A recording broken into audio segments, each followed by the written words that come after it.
வணக்கம். ஸ்ரீயாய நம.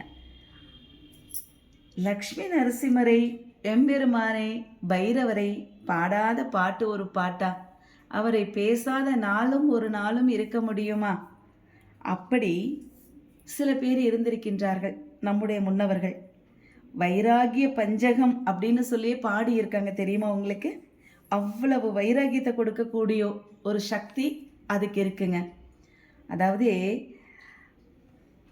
ஒரே ஒரு பூமி, அந்த பூமியில் மூலையில் ஒரு 100 கூறு போட்டால் அதில் ஒரு பாகம் வரும். அதை ஒரு பரிபாலனம் பண்ணுறதுனால துர்வார கர்வான்னு சொல்லலாம். அதில் சக்கரவர்த்தி ஆணவத்தோடு இருப்பார், நம்ம அரசர் அப்படிங்கிற கர்வத்தோடு இருப்பார். அப்படிப்பட்டவரை இந்திரன் சந்திரன்னு சொல்லணுமா? ஒரு சாமானிய மனிதரை சொல்ல வேண்டுமா? ஒரு சாமானியனை குறித்து நான் பேச மாட்டேன், பின்ன நான் யாரை சொல்லுவேன்? எம்பெருமானை சொல்லுவேன். நான் இஷ்டப்பட்டு வணங்கக்கூடிய என்னவரை, என் கடவுளை, என் தெய்வத்தை, அவருடைய திருநாமத்தை திரும்ப திரும்ப சொல்வேன் என்று நாம் நினைக்கலாம், சொல்லலாம். பரம தரித்திரர் யாரு? குசேல பகவான். கிழிந்து போன வஸ்திரம், அதை இப்படி அப்படி மடித்து அதில் அவளை கட்டி எடுத்துட்டு போறாரு. வீட்டில் ஒன்றுமே கிடையாது, எம்பெருமானுக்கு உபயோகமாக இருக்கட்டுமே அப்படின்னு நினச்சி அங்கே போய் ஒவ்வொரு இடத்துல போய் கொஞ்சம் கொஞ்சமாக யாசகம் வாங்கி அவர் வீட்டில் உரலில் இடித்து அவளையெல்லாம் கொண்டு வர்றார். அந்த வஸ்திரத்தில் அதை வச்சு முடிஞ்சா சகசிரதாரா மாதிரி பகவானுக்கு திருமஞ்சனம் செய்கிறாங்க இல்லையா, சல்லட வழியா, அது மாதிரி கொட்டுதான். யாரு? குசேலர் பகவானை பார்க்கும் பொழுது அவருடைய அந்த வஸ்திரத்தில் இருக்கக்கூடிய அவளானது. அப்போ குசேலருடைய தர்மபத்தினி தாயானவங்க இருக்காங்க பாருங்க, அவங்களுக்கு எவ்வளவு பொறுமை இருக்கணும். கந்தலில் அவளை முடிந்து தருகின்றார் அவர். நன்றாய் இருக்கின்ற வஸ்திரத்திலே நாம் முடிந்து பார்த்தாலே சிந்திக்கொண்டு போகும். நாம் கட்டுவது என்ன செய்வது? இத்தனை கந்தலிலும் முடிச்சு போட்டு கொடுக்கின்றாளே.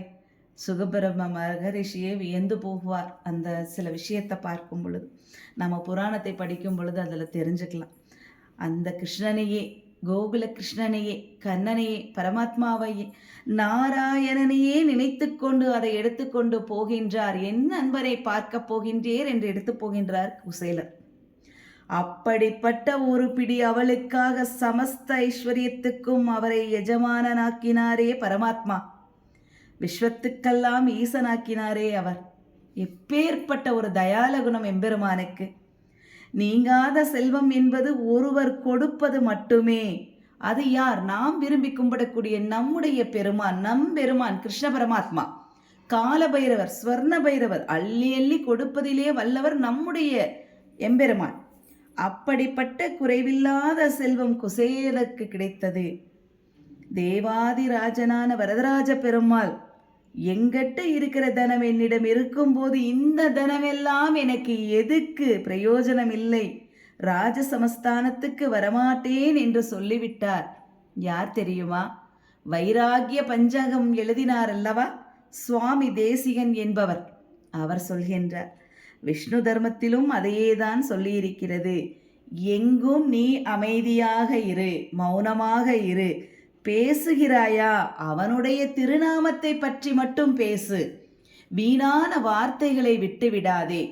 எந்த அளவுக்கு நீ மௌனத்தை கடைபிடிக்கின்றாயோ அந்த அளவுக்கு நான் உன்னுடன் இருக்கின்றேன் என்று பரமாத்மா ஒவ்வொரு க்ஷணமும் ஒவ்வொருத்தர்கிட்டையும் அதை உணர்த்துகின்றார் பரிபாஷையின் மூலமாக.